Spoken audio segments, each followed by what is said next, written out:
जंग में वो हुआ जो अब तक नहीं देखा गया। ईरान समर्थक हुथी लड़ाकों पर अमेरिका ने अब तक का सबसे बड़ा हमला कर दिया है और ट्रंप के ऑर्डर पर कार्ल विंसन जंगी बेड़े ने यमन में भीषण बमबारी की है। हुथी के कब्जे वाले रास ईसा बंदरगाह पर हमले में 38 लोगों की मौत हो गई और हमले के बाद ईरान ने हथियारों की परेड निकाल करके दुश्मनों को मुंह तोड़ जवाब देने का भी ऐलान कर दिया है। राष्ट्रपति मसूद पजेश्कियान ने भी धमकी दे दी कि ईरान किसी भी दुश्मन देश के आगे झुकने वाला नहीं है। ईरान अमेरिका के बीच में युद्ध के माहौल में अब चीन की भी एंट्री हो चुकी है।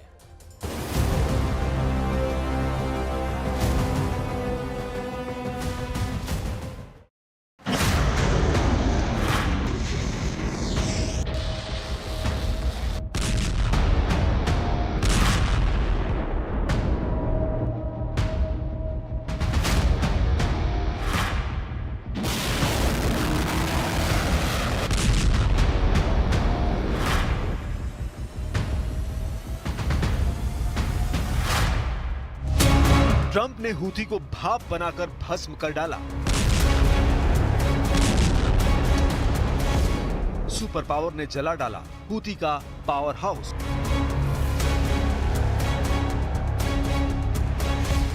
लेकिन हूथी ने अमेरिका से ऐसा बदला लिया है कि ट्रंप के होश उड़ गए हैं।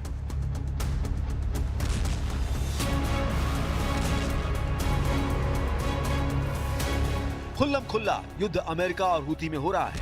अमेरिका बेरहमी से हूथी को मार रहा है, मगर नए अपडेट ने ट्रंप की टेंशन दोगुनी कर दी है। हूथी लड़ाकों को सिर्फ ईरान ही नहीं मदद पहुंचा रहा, हूथी के साथ सिर्फ ईरान समर्थित हमास और हिजबुल्लाह ही नहीं है। अमेरिका इजराइल के सबसे बड़े दुश्मन को दो महाशक्तियों का बैकअप है, जिनके पास एटम बम है, जिनकी हर बात पर ट्रंप से तनातनी है। जब से ये जानकारी ट्रंप को मिली है, तब से हूथी पर अमेरिका ने अंधाधुंध हमले शुरू कर दिए हैं। जंगी जेट बम बरसा रहे हैं, जंगी बेड़े से मिसाइल लॉन्च हो रही है, ताबड़तोड़ तूफानी तबाही मची है। हूथी लड़ाकों को अमेरिका ने जला डाला है। खाड़ी के इस वॉर जोन में सिर्फ आग है, जलते हूथी लड़ाकों के अड्डे हैं, भाप बनकर उड़ गए हूथी लड़ाकों के कंकाल हैं। ट्रंप के क्रोध से भस्म हो रहे हैं ईरान के सुप्रीम लीडर के रॉकेटबाज कहे जाने वाले हूथी। अमेरिका ने ईरान को डराने के लिए अब तक का सबसे भयानक हमला किया है। हूथी पर अब कार्ल विंसन जंगी बेड़े ने ताबड़तोड़ अटैक शुरू कर दिया है। सुपर पावर के दो जंगी बेड़े हूथियों को तबाह कर रहे हैं। अमेरिका का ईरान समर्थक लड़ाकों पर हमला कितना भयानक है, उसे 15 मार्च से जारी त्रासदी से समझा जा सकता है। ट्रंप के ऑर्डर पर यूएस सेंट्रल कमांड ने हूथियों का टोटल सफाया शुरू कर दिया है। गुरुवार की रात हवाई हमले में हूथी को अब तक का सबसे बड़ा नुकसान झेलना पड़ा है। हूथी के रास ईसा तेल बंदरगाह पर अमेरिका ने पूरी रात मिसाइलों की बौछार कर 38 लड़ाकों को मार डाला है। हूथी फाइटर्स के चैनल अल मसीरा टीवी ने जानकारी दी है कि एयर स्ट्राइक में 102 लड़ाके घायल हुए हैं। अमेरिकी सेना की सेंट्रल कमांड ने दावा किया है कि हवाई हमले में रास ईसा पोर्ट को तबाह कर डाला गया है। रास ईसा में तेल पाइपलाइन और बंदरगाह की बर्बादी से यमन में सप्लाई रूट ठप पड़ने की आशंका है।